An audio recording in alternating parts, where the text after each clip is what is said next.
Thailand में 10 hidden GeM experience पर हमारे वीडियो में आपका स्वागत है। क्या आप बकेट लिस्ट कह सकते हैं? थाईलैंड एक ऐसा देश है जिसके पास पेशकश करने के लिए बहुत कुछ है और हम आपको कुछ कम ज्ञात रोमांचों के माध्यम से ले जाने के लिए उत्साहित हैं, जो अभी होने की प्रतीक्षा कर रहे हैं। अनूठे और प्रामाणिक सांस्कृतिक अनुभवों से लेकर प्रकृति के रोमांचक रोमांच तक अपनी थाईलैंड बकेट लिस्ट में कुछ नए अनुभव जोड़ने के लिए तैयार हो जाए। 1. सुखोथाई के खंडहरों का अन्वेषण करें। सुखोथाई कभी सियाम के प्राचीन साम्राज्य की राजधानी थी और यूनेस्को की विश्व धरोहर स्थल है, जो कई मंदिरों, महलों और बौद्ध मूर्तियों का घर है। खंडहर एक विशाल क्षेत्र में फैले हुए हैं, जिससे इस जादुई जगह के इतिहास और शांति को सोखने के लिए एक शांत स्थान खोजना आसान हो जाता है। 2. पारंपरिक थाई कुकिंग सीखें। थाई व्यंजन अपने खट्टे, मीठे, नमकीन और मसालेदार स्वादों के अनूठे मिश्रण के लिए जाना जाता है और इन स्वादिष्ट व्यंजनों के रहस्यों को जानने के लिए कुकिंग क्लास लेने से बेहतर तरीका और क्या हो सकता है। एक स्थानीय बाजार में ताजा सामग्री चुनने से लेकर सही पैड थाई पकाने तक, ये अनुभव आपको थाई संस्कृति का सच्चा स्वाद देगा। 3. मोटरबाइक द्वारा उत्तरी थाईलैंड की खोज करें। सड़क पर चलें और मोटरबाइक पर उत्तरी थाईलैंड के बीहड़ और पहाड़ी इलाकों का पता लगाएं। यह रोमांच आपको हरे भरे जंगलों और घुमावदार सड़कों, पिछले चावल के खेतों और आश्चर्यजनक झरनों के बीच ले जाएगा। अपनी शर्तों पर थाईलैंड की सुंदरता और संस्कृति का अनुभव करने का ये एक शानदार तरीका है। 4. पहाड़ी जनजाति गांवों में बढ़ोतरी। उत्तरी थाईलैंड की पहाड़ी जनजाति के लोग सबसे अधिक स्वागत करने वाले और मिलनसार लोग हैं, जिनसे आप कभी भी मिले होंगे। उनके गांवों में लंबी पैदल यात्रा और उनके जीवन के अनूठे तरीके के बारे में जानने से आपको एक अलग दुनिया की झलक मिलेगी। लिसु, अखा, करेन और अन्य पहाड़ी जनजाति के लोगों की पारंपरिक और प्राचीन संस्कृतियों का अनुभव करें। 5. बैंकॉक की छिपी गलियों में साइकिल चलाएं।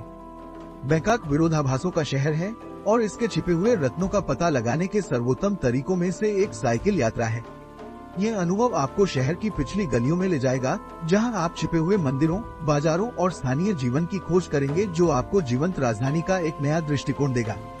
6. होमस्टे में स्थानीय लोगों के साथ रहें। होमस्टे में स्थानीय परिवार के साथ रहकर थाई संस्कृति का प्रत्यक्ष अनुभव लें। अपने आप को स्थानीय रीति रिवाजों और परंपराओं में डुबो दें, पारंपरिक व्यंजन बनाना सीखें और रोजमर्रा की गतिविधियों में भाग लें, जो आपको थाई जीवन की गहरी समझ प्रदान करेंगी।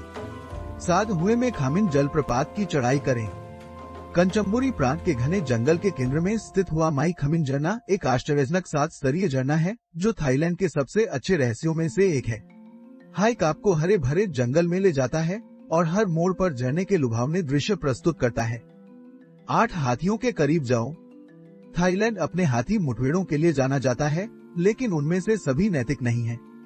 एक अभयारण्य चुनें जो जानवरों की भलाई को प्राथमिकता देता है और अधिक प्रामाणिक और सार्थक अनुभव प्रदान करता है। हाथियों के साथ नहाएं, उन्हें खाना खिलाएं और उनके इतिहास और व्यवहार के बारे में जानें। 9. चियांग राय में व्हाइट टेम्पल पर जाएं। व्हाइट टेम्पल थाईलैंड के सबसे अनोखे और आश्चर्यजनक मंदिरों में से एक है। मंदिर के सफेद और चांदी के बाहरी हिस्से को जटिल मूर्तियों और भित्ति चित्रों से सजाया गया है, जो सुंदर और विचारोत्तेजक दोनों हैं। यह थाईलैंड में एक अद्वितीय सांस्कृतिक अनुभव की खोज करने वाले किसी भी व्यक्ति के लिए जरूरी है। 10. एक निजी लॉन्गटेल नाव पर द्वीप हॉप। अंडमान सागर के फिरोजा जल में जाएं और थाईलैंड के अपतटीय द्वीपों के छिपे हुए खोहों और समुद्र तटों का अन्वेषण करें। जब आप चाहें तब जाने की स्वतंत्रता और इन छिपे हुए रत्नों की सुंदरता और शांति को सोखने के लिए एक निजी लॉन्गटेल नाव चुनें। हमें उम्मीद है कि थाईलैंड में 10 हिडन जेम एक्सपीरियंस पर हमारा वीडियो आपको पसंद आया होगा। क्या आप बकेट लिस्ट कह सकते हैं? थाईलैंड सिर्फ समुद्र तटों और शहरों की तुलना में बहुत कुछ प्रदान करता है और हम आशा करते हैं कि हमने आपको कुछ कम ज्ञात रोमांचों का पता लगाने के लिए प्रेरित किया है, जो कि होने की प्रतीक्षा कर रहे हैं। जंगल में लंबी पैदल यात्रा से लेकर स्थानीय लोगों के साथ पारंपरिक व्यंजन पकाने तक, थाईलैंड एक ऐसा देश है जो यात्रियों को आश्चर्यचकित और प्रसन्न करता है। सब्सक्राइब करना न भूलें और पॉल परिवार के साथ द फैक्ट फाइल का हिस्सा बनें। आपके समर्थन के लिए धन्यवाद।